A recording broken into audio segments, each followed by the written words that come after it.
George! Napoleon Bonaparte की तरह एक बहुत बड़ी छाप छोड़ना। कुछ लोगों के लिए नेपोलियन एक हीरो और युद्ध का जीनियस था, वहीं कुछ लोगों के लिए वो एक खतरनाक नेता था जिसने पूरे यूरोप में लाखों लोगों की मौत का कारण बना। एक बात सभी मानते हैं कि नेपोलियन इतिहास के सबसे प्रभावशाली लोगों में था, पर क्यों? क्योंकि सिर्फ कुछ ही वर्षों में उन्होंने यूरोप का नक्शा बदल दिया, अपने समय की सबसे ताकतवर सेनाओं को हरा दिया और एक ऐसा साम्राज्य स्थापित किया जो महाद्वीप के बहुत बड़े हिस्से तक फैला था। सम्राट बनने और फ्रांस की शक्ति का प्रतीक बनने से पहले यूरोप के राजा उससे डरें। वो सिर्फ भूमध्य सागर के छोटे द्वीप पर जन्मा एक बच्चा था। और सबसे हैरान करने वाली बात यह है कि वो जन्म से फ्रेंच भी नहीं था। नेपोलियन का जन्म 15 अगस्त 1769 को हुआ था कोर्सिका द्वीप पर। आज यह फ्रांस का हिस्सा है।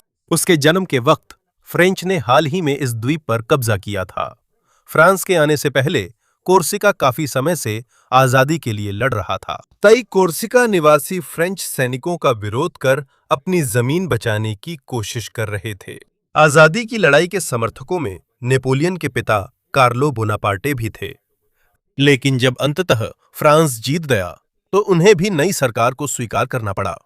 यहीं से बोनापार्टे परिवार की किस्मत बदलनी शुरू हुई। हालांकि वे अमीर नहीं थे, फिर भी कोर्सिका के कुछ प्रभावशाली स्थानीय परिवारों में शामिल थे। इसी वजह से युवा नेपोलियन को फ्रांस के नियंत्रण वाले स्कूलों में पढ़ाई करने का मौका मिला। लेकिन एक छात्र के रूप में उसका जीवन आसान नहीं था।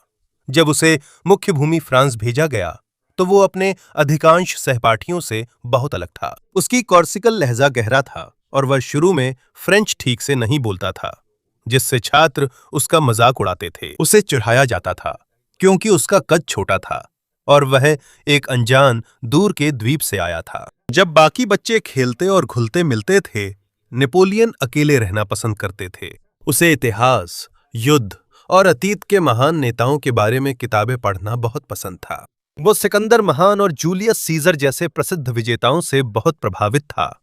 जैसे जैसे वो बड़ा हुआ, उसके अंदर विश्वास बनने लगा।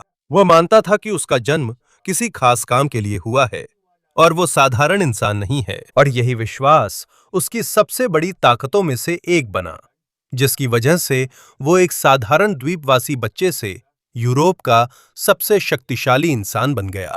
लेकिन ये सब होने से पहले फ्रांस में एक बहुत बड़ा संकट फूट पड़ेगा।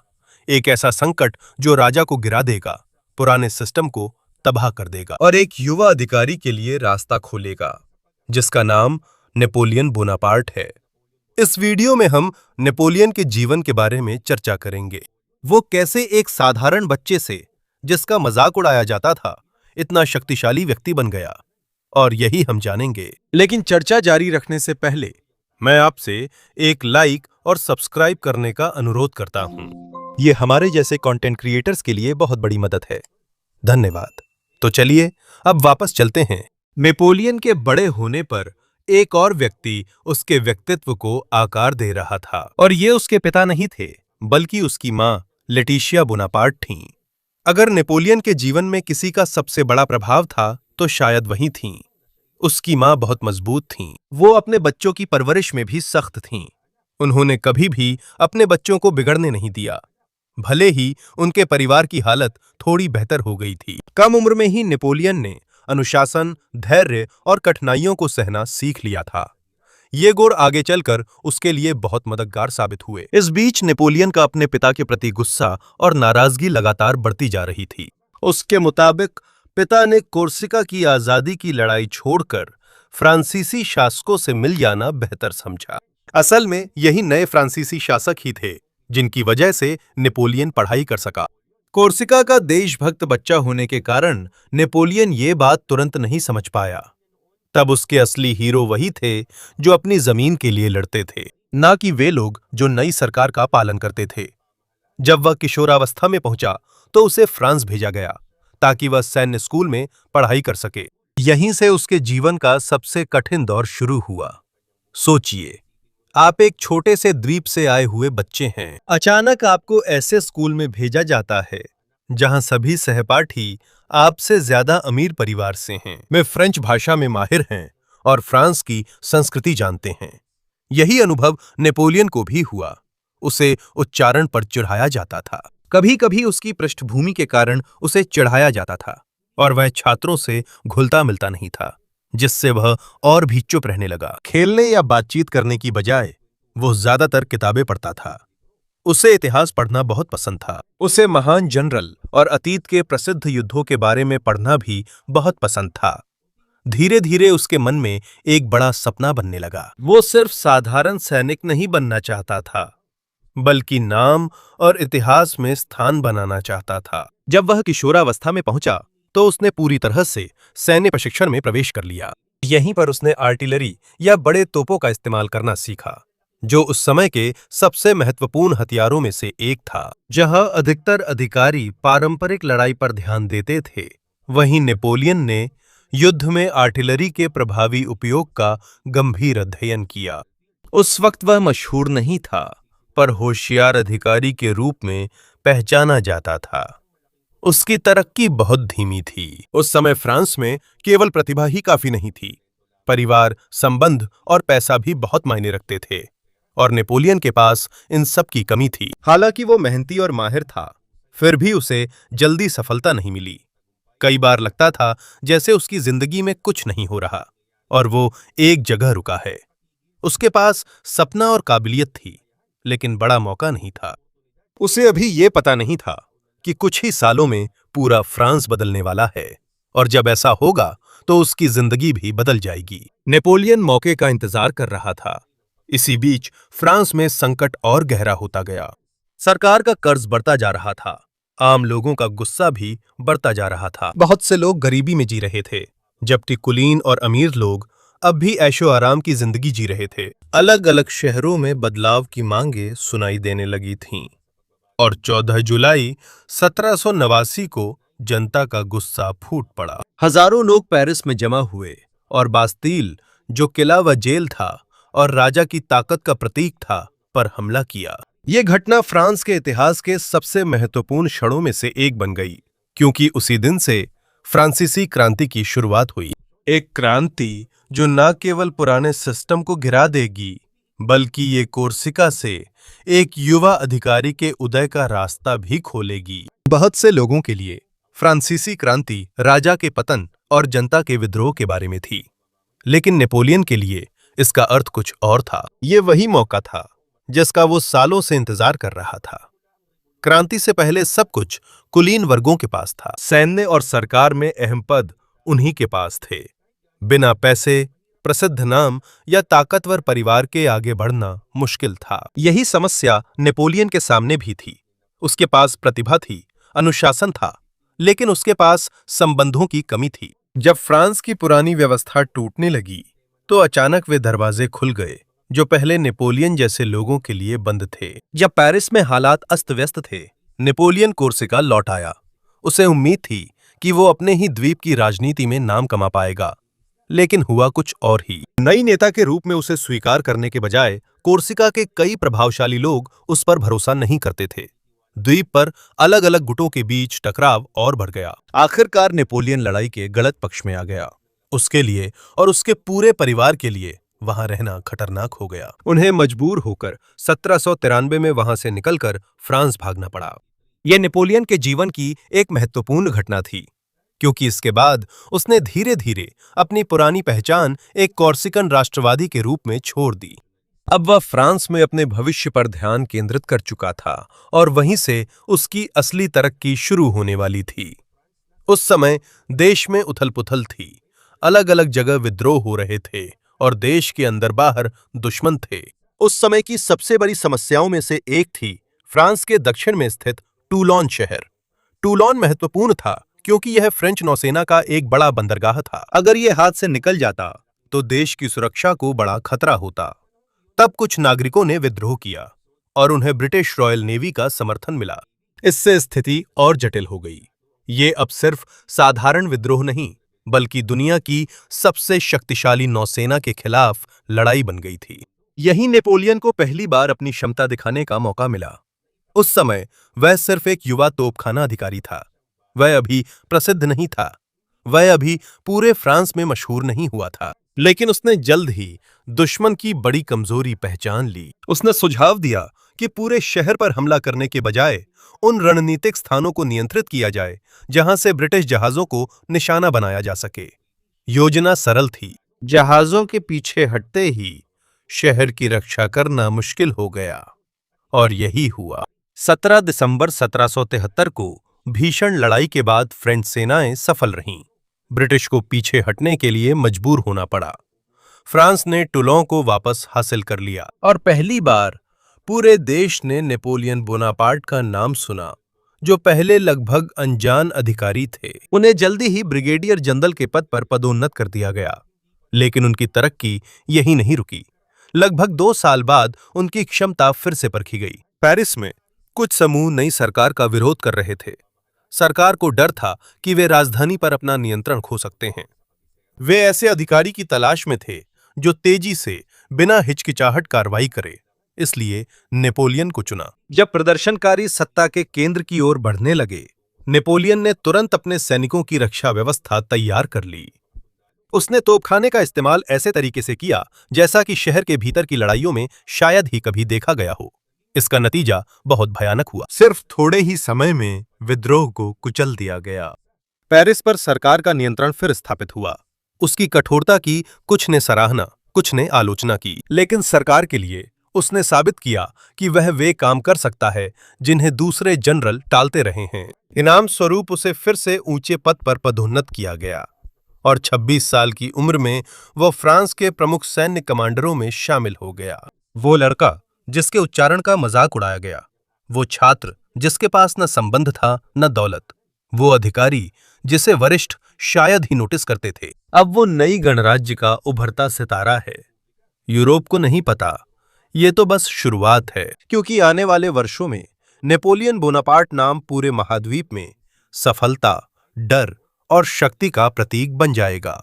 कहानी के इस मोड़ पर नेपोलियन अब सिर्फ कुशल अधिकारी नहीं, बल्कि धीरे धीरे फ्रांस का सबसे अहम जनरल बन रहा है। लेकिन ये समझने के लिए कि वो इतना प्रसिद्ध क्यों हुआ, हमें उस समय यूरोप की स्थिति को देखना होगा। फ्रेंच क्रांति के बाद यूरोप के कई राजा डर गए, क्योंकि उन्होंने फ्रांस के राजा को अपदस्थ होते देखा। उन्होंने ये भी देखा कि कैसे पुरानी अभिजात वर्ग की शक्ति का अंत हो गया। इसी वजह से उन्हें डर था कि कहीं वही विचार उनके देशों में भी ना फैल जाएं। इसी कारण कुछ राज्यों ने फ्रांस के खिलाफ मिलकर ताकत बढ़ाई। तब ऑस्ट्रिया मुख्य दुश्मन था। यहीं से नेपोलियन की कहानी शुरू होती है। 1796 में उन्हें इटली में फ्रेंच आर्मी की कमान सौंपी गई। पहली नजर में यह कोई खास अच्छा असाइनमेंट नहीं लग रहा था। कई सैनिकों के पास खाना कम था, उपकरणों की भी कमी थी, सेना का मनोबल भी बहुत नीचे था। बहुत से लोग लगातार युद्धों से थक चुके थे। लेकिन नेपोलियन ने कुछ अलग किया। उन्होंने सैनिकों को दोषी ठहराने की बजाय भरोसा दिलाया कि वे जीत सकते हैं और हमेशा सबसे आगे रहते थे। सैनिक उन्हें निरीक्षणों में, मार्च करते समय और यहां तक कि खुद युद्ध के पास भी देखते थे। इसी वजह से उन्होंने अपने नए कमांडर पर जल्दी ही भरोसा कर लिया। उनकी ताकत सिर्फ शब्दों में नहीं थी, बल्कि वह रणनीति में भी माहिर थे।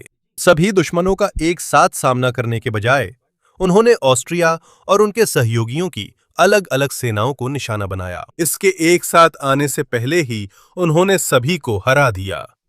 ये वही रणनीति थी जिसे वो आगे भी कई बार अपनाएंगे। तेज गति से आगे बढ़ना, अचानक हमला करना और दुश्मन के सबसे कमजोर हिस्से पर वार करना। इसके बाद फ्रांस ने उत्तरी इटली में जीत हासिल की। जो सैनिक पहले भूखे और निराश थे, वे अब यूरोप की सबसे प्रभावशाली सेनाओं में से एक बन गए। इसी के साथ नेपोलियन की प्रतिष्ठा भी बढ़ती जा रही थी। अब वह सिर्फ फ्रांस में ही नहीं, बल्कि दूसरे देशों में भी चर्चा का विषय बन गया था। फ्रांस के लोगों के लिए वह एक हीरो था। फ्रांस के दुश्मनों के लिए वह एक बढ़ता हुआ खतरा था। जैसे जैसे यूरोप में उसकी प्रभाव बढ़ती गई, नेपोलियन ने एक और बड़ी मुहिम चलाने का फैसला किया। इस बार ये इटली में नहीं, बल्कि मिस्र में थी। लोग मानते हैं कि नेपोलियन मिस्र पर ही कब्जा चाहता था, जबकि इसकी बड़ी वजह और भी थी। उस समय ब्रिटेन व्यापार और नौसेना में सबसे शक्तिशाली देश था। उनके व्यापार के सबसे महत्वपूर्ण मार्गों में से एक भूमध्य सागर से होकर पूर्व की ओर जाता था।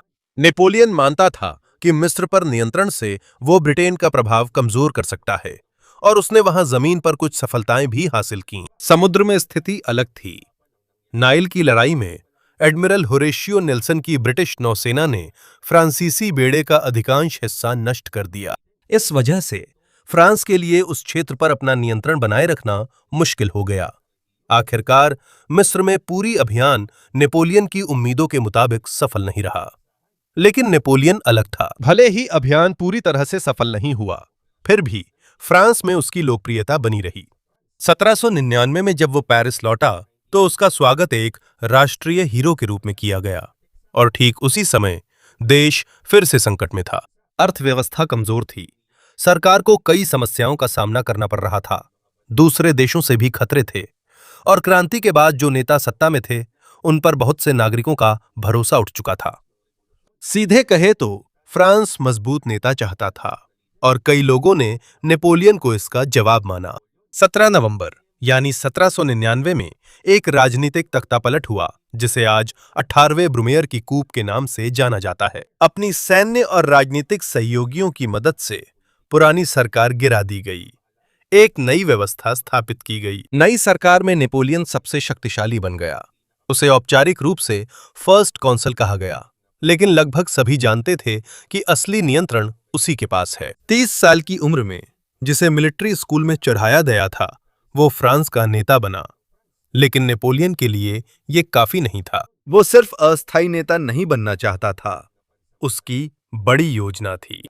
उस योजना को पूरा करने के लिए उसे पहले साबित करना था कि वह फ्रांस को दुश्मनों से बचा सकता है। जब वह पेरिस में सरकार व्यवस्थित कर रहा था, ऑस्ट्रिया फिर नए युद्ध की तैयारी में था।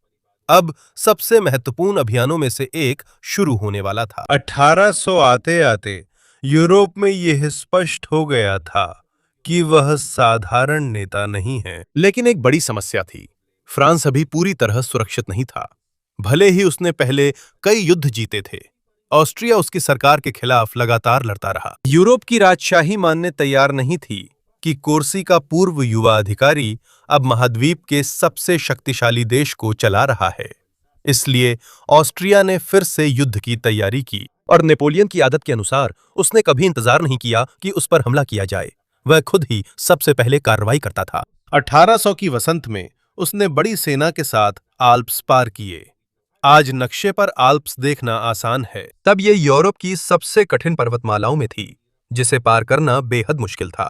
बर्फ गहरी थी, रास्ता खड़ी और मौसम ठंडा था। और इससे भी कठिन बात यह थी कि उन्हें अपने तोप, गोलियां, खाना और अन्य सामान पहाड़ पर चढ़ते समय साथ ले जाना था। बहुत सारे सैनिकों को यात्रा में कठिनाई हुई, कुछ तो दूसरी तरफ पहुंच ही नहीं पाए, लेकिन इसके बावजूद वे पार करने में सफल रहे और उन्होंने फिर दुश्मनों को चौंका दिया। ऑस्ट्रिया को उम्मीद नहीं थी कि नेपोलियन की सेना इतनी जल्द बढ़ेगी। खतरनाक रास्ता पार करने के कुछ ही दिन बाद वे उस अभियान की सबसे महत्वपूर्ण लड़ाइयों में से एक में शामिल हुए। ये था मारेंगो की लड़ाई। लड़ाई की शुरुआत में ऐसा लग रहा था कि फ्रांसीसी हार जाएंगे।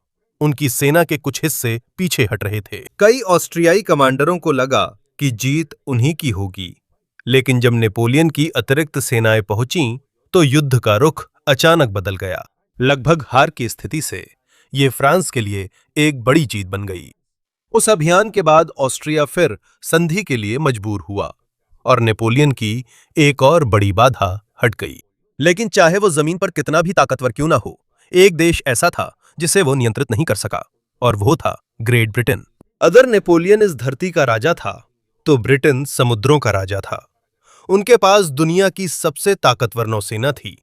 वे महत्वपूर्ण व्यापार मार्गों को नियंत्रित करते थे और अपने वैश्विक साम्राज्य से उन्हें अपार संपत्ति प्राप्त होती थी। नेपोलियन जानता था, ब्रिटेन के मजबूत रहते यूरोप पर उसका पूरा प्रभुत्व संभव नहीं। इसलिए उसने लगभग असंभव एक योजना बनानी शुरू की, खुद इंग्लैंड पर आक्रमण करने की। उसने सेना इकट्ठा की, अभियानों की योजना बनाई और इंग्लिश चैनल पार करने की संभावित तैयारी की। लेकिन यह कभी हो नहीं सका। जब वह यूरोप में नई लड़ाइयों में व्यस्त था, फ्रांस को एक और बड़ा झटका लगा। अक्टूबर 1805 में ट्राफलगर की लड़ाई हुई। यह फ्रांस और स्पेन की संयुक्त नौसेना को एडमिरल होरेशियो नेल्सन की अगुवाई में ब्रिटेन की रॉयल नेवी ने लगभग पूरी तरह नष्ट कर दिया। यह घटना महत्वपूर्ण थी क्योंकि ट्राफलगर के बाद नेपोलियन की इंग्लैंड पर कब्जे की उम्मीदें लगभग खत्म हो गईं। इसके बाद साफ हो गया कि वह समुद्र को जमीन की तरह नियंत्रित नहीं कर सकता। लेकिन समुद्र में समस्या के बावजूद वह फ्रांस में और भी मजबूत होता गया। 2 दिसंबर 1804 को उसकी जिंदगी के सबसे प्रसिद्ध घटनाओं में से एक हुई। वो आधिकारिक रूप से फ्रांस का सम्राट बन गया। यह याद रखना जरूरी है कि कुछ साल पहले ही फ्रांसीसी क्रांति ने राजशाही को गिरा दिया था। अब एक नया सम्राट है, लेकिन इसमें एक बड़ा अंतर है। परंपरागत राज्याभिषेक में ताज चर्च या किसी और शक्तिशाली व्यक्ति द्वारा राजा के सिर पर रखा जाता है। नेपोलियन के साथ कुछ अलग हुआ। मेहमानों और अधिकारियों के सामने उन्होंने खुद अपने सिर पर ताज रखा।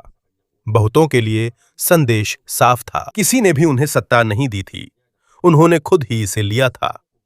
सिर्फ 1 साल बाद उन्हें अपने करियर की सबसे बड़ी परीक्षा का सामना करना पड़ा। ऑस्ट्रिया और रूस ने यूरोप में उनके विस्तार को रोकने के लिए ताकतें मिलाई थीं। उनकी सेना बड़ी थी, उनके पास बहुत सारे सैनिक थे, उन्हें पूरा विश्वास था कि वे फ्रांस के सम्राट को हरा सकते हैं। लेकिन वे नहीं जानते थे कि वे जाल में फंस रहे हैं। 2 दिसंबर 1805 को सेनाएं ऑस्टरलिक्स में आमने सामने आईं। आज ये चेक गणराज्य का हिस्सा है। इसे अक्सर नेपोलियन की सबसे शानदार जीत कहा जाता है।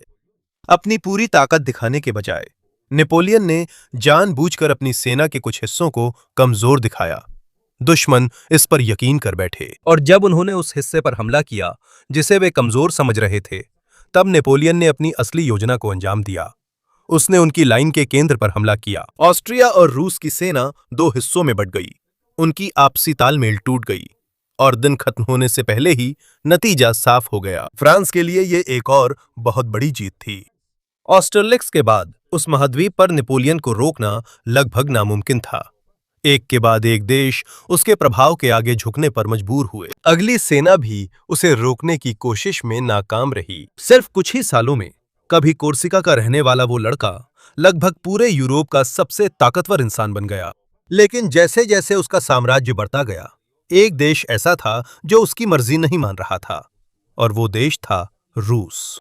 अब उसके जीवन का अगला अध्याय शिखर पर चढ़ने नहीं, बल्कि कितनी जल्दी गिर सकता है इस पर था। एक ऐसा व्यक्ति जिसे हराना असंभव लगता था। लेकिन इतिहास के कई शक्तिशाली साम्राज्यों की तरह नेपोलियन का पतन भी सिर्फ एक युद्ध से शुरू नहीं हुआ था। यह सब एक फैसले से शुरू हुआ जिसमें रूस पर हमला करने का गलत आकलन था। 1812 तक नेपोलियन यूरोप के बड़े हिस्से को नियंत्रित या प्रभावित कर चुका था। उसने कई राजाओं को हरा दिया था, कई देशों को उसकी इच्छाओं के अनुसार चलना पड़ा। लेकिन रूसी साम्राज्य एक बड़ी ताकत थी जो उसके प्रभाव का विरोध करती रही। जार अलेक्जेंडर प्रथम के नेतृत्व में रूस ने नेपोलियन की ब्रिटेन को कमजोर करने वाली नीतियों का पालन नहीं किया। इसी कारण उसने अपने पूरे करियर का सबसे बड़ा अभियान चलाने का फैसला किया। 24 जून 1812 को नेपोलियन की विशाल सेना ने मन नदी को पार किया और रूस के क्षेत्र में प्रवेश किया। इतिहासकारों के अनुसार यूरोप के विभिन्न हिस्सों से आधे मिलियन से अधिक सैनिक इस अभियान में शामिल थे।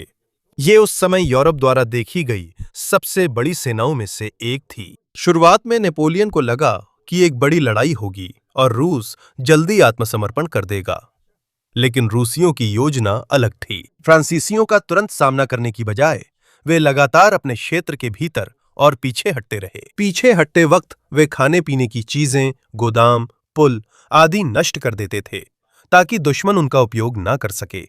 इसे स्कॉज्ड अर्थ रणनीति कहते हैं, जिसका मकसद यही था। जब नेपोलियन की सेना को खाना और सामान नहीं मिलेगा, तो जैसे जैसे वे रूस के अंदर जाते जाएंगे, उनकी ताकत धीरे धीरे कम होती जाएगी।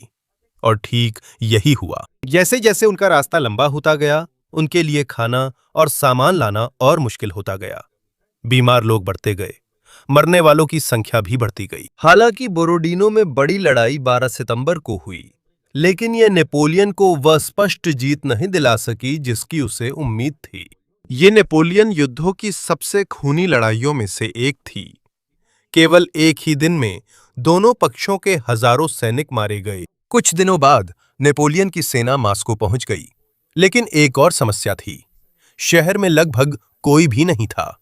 अधिकांश लोग वहां से चले गए थे और जल्द ही मास्को का बड़ा भाग आग में घिर गया। आज तक इतिहासकार उन आगजनी की सही वजह पर बहस करते हैं। अब वो रूस के केंद्र में था, लेकिन उसे कोई शांति नहीं मिली, ना ही कोई आत्मसमर्पण और ना ही कोई स्पष्ट जीत। जैसे जैसे मौसम ठंडा होता गया, उसे पीछे हटने के लिए मजबूर होना पड़ा और यहीं से असली त्रासदी शुरू हुई। उसकी सेना को केवल दुश्मन का ही नहीं, बल्कि भूख, बीमारी, थकान और भीषण ठंड का भी सामना करना पड़ा। कई सैनिकों के पास पर्याप्त सर्दियों के कपड़े नहीं थे, कई घोड़े मर गए, यूनिटों का खाना खत्म हो गया था।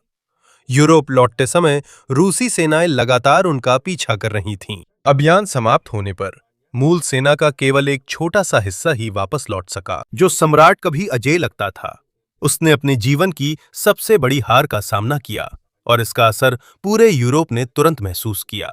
जब उसके दुश्मनों को पता चला कि फ्रांस कमजोर हो गया है, तो वे एकजुट होने लगे।